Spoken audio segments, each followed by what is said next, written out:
மத்திய அரசின் தலையீட்டால் குவைத்தில் தமிழர்கள் இருவருக்கு தூக்கு தண்டனை நிறைவேற்றப்படுவது நிறுத்தி வைக்கப்பட்டுள்ளது.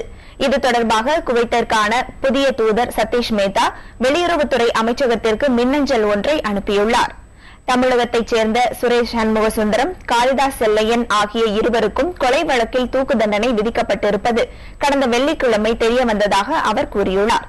தண்டனை நிறைவேற்றும் நாள் நெருங்கிவிட்டதால் வார இறுதி நாளாக இருந்த போதிலும் குவைத் அரசு அதிகாரிகளை தாம் தொடர்பு கொண்டு தண்டனையை நிறுத்தி வைக்க கோரியதாக கூறியுள்ளார்.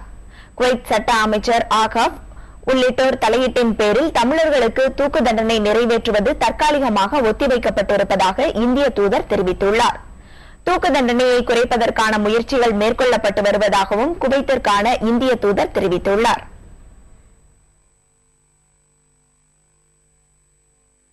குவைத்தில் தமிழர்கள் இருவரை தூக்கு தண்டனையிலிருந்து காப்பாற்றுவதற்காக அங்கு செயல்பட்டு வரும் உதவும் கைகள் என்ற அமைப்பு பல்வேறு முயற்சிகளை மேற்கொண்டு வருகிறது. இதுகுறித்து அந்த அமைப்பைச் சேர்ந்த வேலுவிடம் கூடுதல் தகவல்களை கேட்கலாம். 4 நாட்களுக்கு முன்பு இரவு 1 மணிக்கு கிடைத்த தகவலின்படி மறுநாள் காலை 8 மணிக்கு இந்திய தூதரகத்தை அணுகினோம். அருகே இங்கு நடக்கும் சம்பவங்களை ஜெயிலில் இருந்து அவர்கள் இருவரையும் தூக்கு தண்டனைக்கு கொடுக்கக்கூடிய வேற ஒரு செல்லுக்கு மாற்றியிருக்கிறார்கள் என்று அவர்களும் எடுத்து போயிடும். நீங்கள் உங்களுக்கு எப்படி இந்த தகவல் கிடைத்தது என்று கேட்டறிந்தார்கள். நாங்களும் அங்கிருந்தவர்கள் சில நண்பர்களின் மூலம் நாங்கள் கேட்டறிந்து மட்டும் போயிடும்.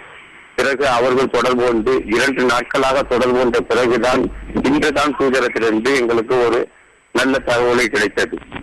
2 நாட்களாக என்னவென்றால் வெள்ளியும் சனியும் லீவு என்பதால், விடுமுறை என்பதால் தகுந்த பதிவு அவர்களால் அளிக்க முயலவில்லை. இன்றைக்கு இந்த நிலவரப்படி இன்றைக்கு இந்திய தூதரகமானது அறிவித்துள்ளது என்னவென்றால் இருவருடைய உயிருக்கு எந்த ஆபத்தும் இல்லை என்றும் நீங்கள் யாரும் எந்தவித கவலைப்பட வேண்டாம் என்றும் அறிவித்துள்ளார்கள்.